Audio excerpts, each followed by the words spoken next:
Hello guys, आपका Ajay English and motivational classes में स्वागत है। आज का विषय जो है वो है कंपाउंड सेंटेंस सिंथेसिस में। पिछले वीडियो में आपने देखा कि सिंपल सेंटेंस कैसे बनाते हैं और कॉम्प्लेक्स सेंटेंस कैसे बनाते हैं।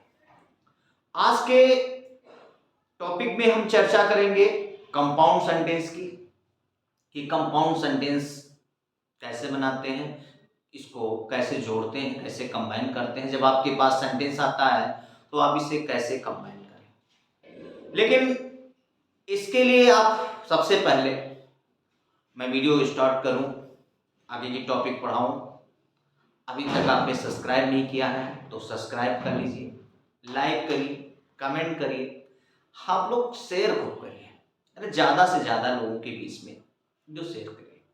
परीक्षा दे रहे हो आप सभी छात्रों के साथ साथ अन्य छात्रों का भी लाभ। मैं आपके लिए मेहनत करता हूं तो उम्मीद ये भी रखता हूं कि आप भी मेरी थोड़ी सी हेल्प करेंगे। देखता हूं बहुत सारे लोग वीडियो देखते हैं, लाइक नहीं करते हैं, कुछ लोग सब्सक्राइब भी नहीं करते हैं, शेयर भी नहीं करते। क्यों भाई, क्या इतनी सी मदद नहीं कर सकते हो? कर सकते हैं ना, तो करिए ना, हम आपके साथ मेहनत कर रहे हैं। आप सिर्फ उंगली दबाना, सब्सक्राइब कर देना, कोई ज़्यादा काम तो है नहीं, तो इतना तो आप कर सकते हैं। और निश्चित रूप से आज आप हमारी मदद करेंगे। Let us start topic. आज का topic compound sentence. Compound sentence हमेशा कोऑर्डिनेट कंजंक्शन से बनता है। Coordinate conjunction. अब कोऑर्डिनेट कंजंक्शन से जब हम बनाते हैं तो कोऑर्डिनेट कंजंक्शन जो है वो 4 प्रकार के होते हैं। देयर आर 4 कोऑर्डिनेट कंजंक्शंस, यानी 4 प्रकार के हमारे कोऑर्डिनेट कंजंक्शन होते हैं। जब हम कोऑर्डिनेट कंजंक्शन का यूज करके सेंटेंस को कंबाइन करते हैं तो हमेशा याद रखिए, एक दोनों क्लास जो होते हैं हमारे, चाहे वो प्रिंसिपल क्लास हो चाहे वो कोऑर्डिनेट क्लासेस हो, ये इंडिपेंडेंट क्लॉजेस होते हैं। हमारे सेंटेंस जब कंबाइन किए जाते हैं और हमें कंपाउंड बनाना होता है। देखो, कॉम्प्लेक्स सेंटेंस में एक सबऑर्डिनेट क्लास होता है, एक आपका प्रिंसिपल क्लास होता है, वो दूसरे पर आधारित होते हैं। लेकिन इसमें इंडिपेंडेंट क्लास होते हैं। हमारे कंजंक्शंस 4 हैं, जो हमारे कोऑर्डिनेट कंजंक्शन हैं वो 4 हैं। Cumulative conjunction, adversative conjunction, alternative conjunction और इलेटिव कंजंक्शन। ये 4 कंजंक्शन हैं जिनका यूज करके हम सेंटेंस को कंपाउंड बनाते हैं। जब भी सेंटेंस आपको कंपाउंड बनाने के लिए आए, आप इन्हीं चारों कंजंक्शंस का यूज करेंगे और इन्हीं का यूज करके आप सेंटेंस को कंबाइन करेंगे और आराम से सेंटेंसेस को कंपाउंड बनाएंगे। तो पहले आप इसे नोट करें कि ये 4 आपके होते हैं: cumulative conjunction, adversative conjunction, alternative conjunction और इलेटिव कंजंक्शन। हम सबसे पहले बात करेंगे जब हमारे पास कोई सेंटेंस आता है और वहां पर कम्युलेटिव कंजंक्शन दिया हो। तो कम्युलेटिव कंजंक्शन आए तो सबसे पहले हमें ये समझ लेना है कि कम्युलेटिव कंजंक्शन है क्या। इसको हम कम्युलेटिव कंजंक्शन भी कहते हैं, यानी cumulative conjunction is also called cumulative conjunction, यानी इसको हम कम्युलेटिव कंजंक्शन भी कहते हैं। कम्युलेटिव कंजंक्शन यानी ये कम्युलेटिव कंजंक्शन के नाम से भी जाना जाता है। हमारे कम्युलेटिव कंजंक्शन होते हैं and, both, and, as well as, और नॉट ओनली बट आल्सो। ये हमारे कंजंक्शन जो होते हैं कम्युलेटिव कंजंक्शन होते हैं। समानार्थी संयोजक कहते हैं इनको हिंदी में, समानार्थी संयोजक। जब आपके पास कोई सेंटेंस आता है और सेंटेंसेस में धनात्मक चीजें आती हैं, धनात्मक का मतलब कोई गुण या कोई अवगुण क्या करता हो, प्लस करता हो। यानी जब किसी वाक्य में दो सेंटेंसेस आए और कोई क्वालिटी, चाहे वो गुण है या अवगुण है, जब वो प्लस करता है तभी हम कम्युलेटिव कंजंक्शन का यूज करते हैं, यानी धनात्मक भाव वहीं प्रकट होता है, तहां वहीं उसी जगह पर हम कम्युलेटिव कंजंक्शन का यूज करते हैं। जैसे सेंटेंस आया he is wise, he is clever, तो वह बुद्धिमान है, वह चालाक है, यानी उसी में क्वालिटी क्या कर रही है, प्लस कर रही है। तो ऐसे सेंटेंसेस को हमें जोड़ना है, तुम लिखेंगे he is wise and he is clever. हमने ऐसा जोड़ दिया, ही इज क्लेवर, हमने किया he is both clever and wise, हमने ऐसा कर दिया। ठीक है, इस तरह हमारा सेंटेंस क्या होता है, कम्युलेटिव कंजंक्शन का यूज करके हम बना सकते हैं जब भी हमारे पास कम्युलेटिव कंजंक्शन आता है। ठीक है, तो हमारा कम्युलेटिव कंजंक्शन से कंपाउंड बन जाएगा। आप इसको ऐसे भी बना सकते हैं, he is both, he is not only clever but also wise. आप ऐसे भी बना सकते हैं, he is clever as well as wise।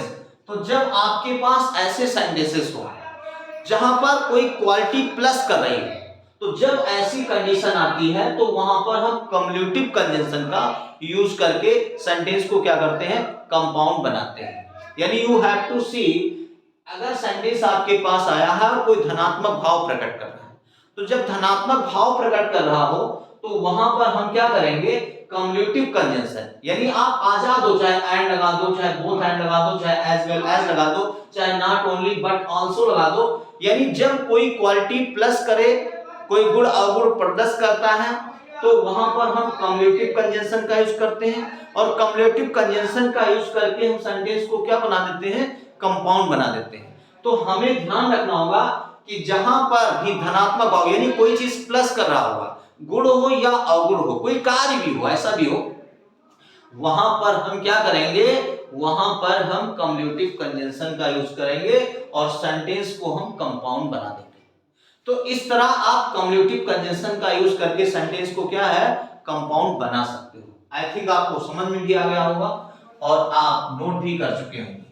तो जब भी आपके पास कोई सेंटेंसेस आता है और वो कंपाउंड बनाना है, तो वहां कोऑर्डिनेट कंजंक्शन का यूज करेंगे, और कोऑर्डिनेट कंजंक्शन का यूज करके आप वहां पर सेंटेंस को बना देंगे, इसमें कंपाउंड में चेंज कर देंगे। इस तरह आपका सेंटेंस क्या है, कंपाउंड में बदल जाएगा। ठीक है, अब अगर आपके पास एडवर्सेटिव कंजंक्शन आता है, एडवर्सेटिव कंजंक्शन यानी अगर आपके पास एडवर्सेटिव, इसमें होते हैं बट, इसमें होते हैं यट, इसमें होते हैं स्टिल, इसमें होते हैं व्हाइल, वेरियास भी होता है। ठीक है, अगर ये सेंटेंसेस लिखे और कोई दो सेंटेंसेस आए और दोनों सेंटेंस एक दूसरे के कंट्रास्ट हो, क्या हो, विपरीत, यानी इसीलिए इसको हम विरोधाभास संयोजक कहते हैं। एडवर्सेटिव को हम विरोधाभास संयोजक कहते हैं। जब भी आपके पास कोई दो सेंटेंसेस आ रहा है और आपको क्या करना है, कंपाउंड बनाना है, तो आप ध्यान में क्या रखेंगे, आप वहां पर अगर देखेंगे कि क्या दो सेंटेंसेस दिया है और दोनों सेंटेंस एक दूसरे के क्या है, अपोजिट हैं, कंट्रास्ट हैं, अगर ऐसी स्थिति है तो वहां पर एडवर्सेटिव कंजंक्शन का यूज करिएगा और सेंटेंस आप क्या बना दीजिएगा, कंपाउंड। ध्यान रखिएगा, कॉम्प्लेक्स सेंटेंस में भी ऐसी स्थिति आती है जहां दो अपोजिट सेंटेंस यानी two contrast sentences come together, दो विपरीत शब्द सेंटेंस एक साथ आते हैं, लेकिन वहां जब हम दो या दो का यूज करके सेंटेंस को कॉम्प्लेक्स बनाते हैं, यहां जब आप मैंने क्या कहा है, दो सेंटेंसेस आ रहे हैं, दोनों सेंटेंस एक दूसरे के विपरीत हैं, तो वहां पर आप बट, एट, स्टिल या व्हाइल का यूज करके सेंटेंस को कंपाउंड बनाएंगे, यानी एडवर्सेटिव कंजंक्शन का। जैसे सेंटेंस आया he is poor, he is poor, he bought a car, वह गरीब है उसने एक कार खरीदा, वो गरीब है उसने एक कार खरीदा, यानी दोनों क्या है, दूसरे के अपोजिट है। अब इसको हमें जोड़ना है तो हम लिखेंगे he is poor, he is poor, but या हमने लिखा येट, या हमने लिखा still, he bought a car, यानी सेंटेंस आया ही इज पुअर, वह गरीब है लेकिन फिर भी तब भी उसने एक कार खरीदा। तो जहां पर दो वाक्य एक साथ आए और दोनों एक दूसरे के क्या हो, कंट्रास्ट हो, विपरीत हो, वहां पर हम एडवर्सेटिव कंजंक्शन का यूज करके सेंटेंस को कंपाउंड बनाते हैं। ठीक है, अगर इसी सेंटेंस को ऐसा बनाया जाए तो ये ऐसा नहीं हो सकता, ही लिखा है he bought a car while he is poor, यानी उसने कार खरीदा जबकि वह गरीब है। तो हम while जब लगाएंगे तो while को दूसरी तरह चेंज करते हैं, लेकिन अगर दो सेंटेंसेस आपके पास आए और दोनों सेंटेंस एक दूसरे के कंट्रास्ट हो, जब ऐसी स्थिति सेंटेंसेस में आती है कि दो सेंटेंसेस एक साथ आए हो और दोनों सेंटेंस एक दूसरे के कंट्रास्ट हो, तो वहां पर हम एडवर्सेटिव कंजंक्शन, यानी वहां पर हम एडवर्सेटिव कंजंक्शन का यूज करेंगे और सेंटेंस को हम कंपाउंड बना देंगे। आई थिंक आप कंपाउंड बना लोगे अगर आपके पास दो विपरीत सेंटेंसेस आते हैं। इस तरह आपका सेंटेंस क्या है, कंपाउंड बन जाता है और आपको कोई प्रॉब्लम नहीं होती है। तो ये थोड़ा ध्यान में आपको रखना होगा कंपाउंड बनाते समय, ठीक है, और इस तरह आपका कंपाउंड सेंटेंस बन जाएगा। तो आप जब कंपाउंड सेंटेंस बना रहे हो तो इस बात को ध्यान में रखेंगे, ठीक है। आगे है अल्टरनेटिव कंजंक्शन। अल्टरनेटिव कंजंक्शन विकल्प सूचक संयोजक कहते हैं, विकल्प सूचक संयोजक होते हैं। ये है आइदर आर होते हैं, ये होते हैं नेदर नार होते हैं, ये होते हैं आर या अदरवाइज, ये आर या अदरवाइज होते हैं। तो ये हमारे होते हैं अल्टरनेटिव कंजंक्शन। तो हमें अल्टरनेटिव कंजंक्शन का यूज करके क्या करना है, कंपाउंड सेंटेंस बनाना है। तो ये विकल्प सूचक संयोजक कहते हैं, इनको हम कहते हैं विकल्प सूचक संयोजक। तो जब आपके पास कोई सेंटेंसेस आए और उसमें क्या हो, विकल्प हो, क्या हो, विकल्प हो। अगर दो सेंटेंसेस आ रहे हैं और उसमें क्या दिया हुआ है, विकल्प दिया हुआ है, तो वहां आप अल्टरनेटिव कंजंक्शन का यूज करेंगे और सेंटेंस को कंपाउंड बनाएंगे। जैसे सेंटेंस आया डू इट, डू दैट, ये सेंटेंस लिखा हुआ था डू इट, डू दैट, यानी इसे करो उसे करो।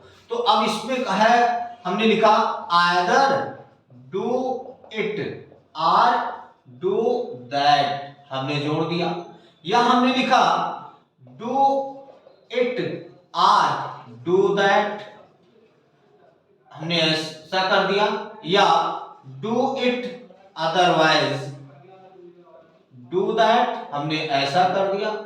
यानी कह रहा है या तो इसे करो या उसे करो, इसे करो अथवा उसे करो, इसे करो अन्यथा उसे करो। तो जब आपके पास कोई सेंटेंस आए और उसमें विकल्प है, तो जहां विकल्प होगा वहां हम अल्टरनेटिव कंजंक्शन का यूज करेंगे। लेकिन ध्यान रखिएगा, जब दो सेंटेंसेस आए और दोनों निगेटिव होते हैं तब वहां पर हम नेदर नार का यूज करते हैं। अगर नेगेटिव में नहीं है तो आइदर आर या अदरवाइज का यूज करेंगे, और अगर सेंटेंस निगेटिव है तो हम नेदर नार का यूज करेंगे। जैसे सेंटेंस लिखा हुआ था he did not go to school, एक सेंटेंस आया, फिर लिखा था his brother did not go to school, वह स्कूल नहीं गया, उसका भाई भी स्कूल नहीं गया, यानी दोनों में से कोई नहीं गया, कहने का मतलब यही है। तो जब ऐसी स्थिति आया दोनों सेंटेंस निगेटिव है, उसमें ऑप्शन दिया हुआ, तो उसको हम ऐसे बनाएंगे कि लिखेंगे nether he nor his brother, काम एक ही हो रहा है। अब एक चीज ध्यान रखिएगा, नेदर और नॉर निगेटिव है, इसलिए आगे सेंटेंस क्या बन जाएगा, अफर्मेटिव, फिर डिड नॉट का यूज नहीं होगा, तो neither he nor his brother, अब यहां क्या लिखेंगे, डिड नॉट नहीं, वेंट टू स्कूल, तो हमारा सेंटेंस इस तरह बनेगा, neither he nor his brother went to school. Correction में ध्यान रखिएगा कि नेदर नॉर स्वयं निगेटिव होता है, तो निगेटिव है तो इसके साथ फिर हमें क्या पॉजिटिव लिखना होगा, यानी कहने का मतलब इसके साथ अफर्मेटिव लिखना होगा, फिर निगेटिव नहीं आएगा क्योंकि वो खुद क्या है, निगेटिव है। तो जब कोई आपके पास सेंटेंस है और उसमें विकल्प अफर्मेटिव में हो तो आइदर आर अदरवाइज का यूज करिए, निगेटिव में हो दोनों तो वहां नेदर और नॉर का यूज करिए। इस तरह सेंटेंस आपका क्या बन जाएगा, इस तरह सेंटेंस आपके कंपाउंड बन जाएंगे और आपको कोई दिक्कत नहीं आएगी। तो जब आपके पास कोई दो सेंटेंसेस आए, दोनों में विकल्प हो, तो आप अल्टरनेटिव कंजंक्शन विकल्प सूचक संयोजक का यूज करिए और सेंटेंस को कंबाइन करिए। आई थिंक ये भी आप कर लेंगे। ऐसे ही अगर आपके पास कोई सेंटेंसेस आता है, देखो कंजंक्शन के यूज में थोड़ा सेंटेंसेस को आपको समझना होगा और सेंटेंस समझकर ही हम अच्छे से कंजंक्शन का यूज कर पाएंगे। फिर आता है इलेटिव कंजंक्शन, आपको इलेटिव कंजंक्शन का यूज करना है। इसको कहते हैं परिणाम सूचक संयोजक। ये आपके होते हैं फॉर है, फॉर का मतलब क्योंकि होता है, देयरफॉर लिखा हुआ है या सो लिखा हुआ है, हमें इनका यूज करके सेंटेंस को क्या करना है, कंपाउंड करना है। फॉर का मतलब यहां क्योंकि होता है, के लिए नहीं। अब यही ध्यान रखना होगा, अगर दो सेंटेंसेस को जोड़ रहा है फॉर तो वो कंजंक्शन है। किसी एक सेंटेंसेस में किसी नाउन और प्रोनाउन के पहले लिखा है तो प्रीपोजिशन है। देयरफॉर और सो का मतलब होता है इसलिए, इसका अर्थ होता है इसलिए। अब आपको क्या ध्यान देना है, जैसे दो सेंटेंसेस आया, दोनों सेंटेंसेस में एक में कार्य और दूसरे में कारण, क्या हो, कार्य और कारण। अगर दो सेंटेंसेस आपके पास आ रहे हैं और दोनों सेंटेंसेस में कार्य और कारण है तो वहां आप इलेक्टिव कंजंक्शन का यूज करेंगे। ठीक है, वहां पर क्या लिखेंगे, इलेक्टिव कंजंक्शन का यूज करेंगे। तो अगर पहले में कार्य और दूसरे में कारण है तो वहां आप देयरफॉर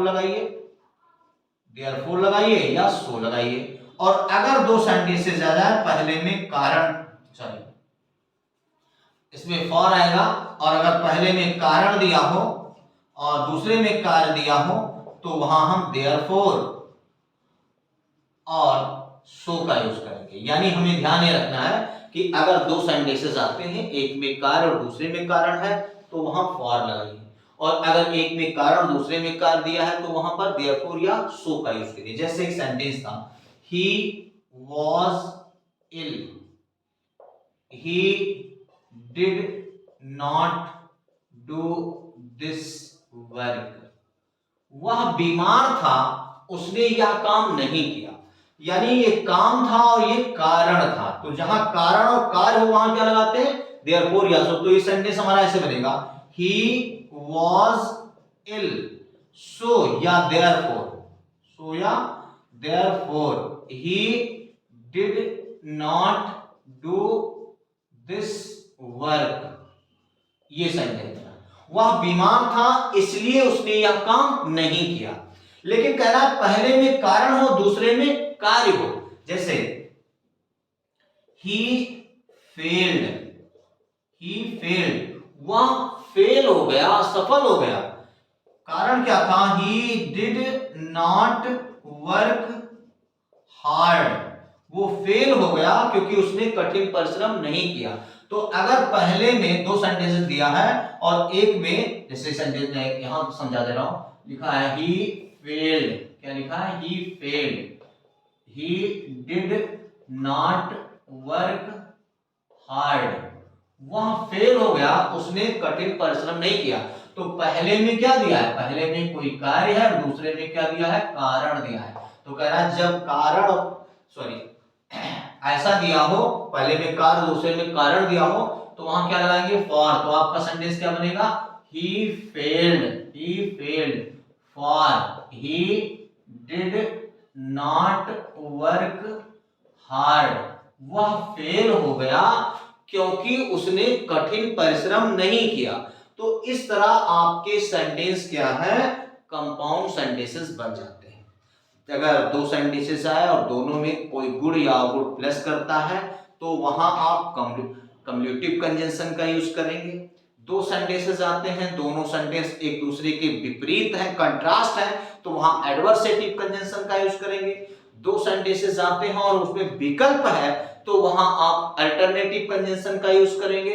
दो सेंटेंसेस आते हैं, एक में कार्य और दूसरे में कारण है, तो वहां रिलेटिव कंजंक्शन का यूज करते हैं। तो इस तरह हमारा सेंटेंस क्या है, कंपाउंड बन जाता है।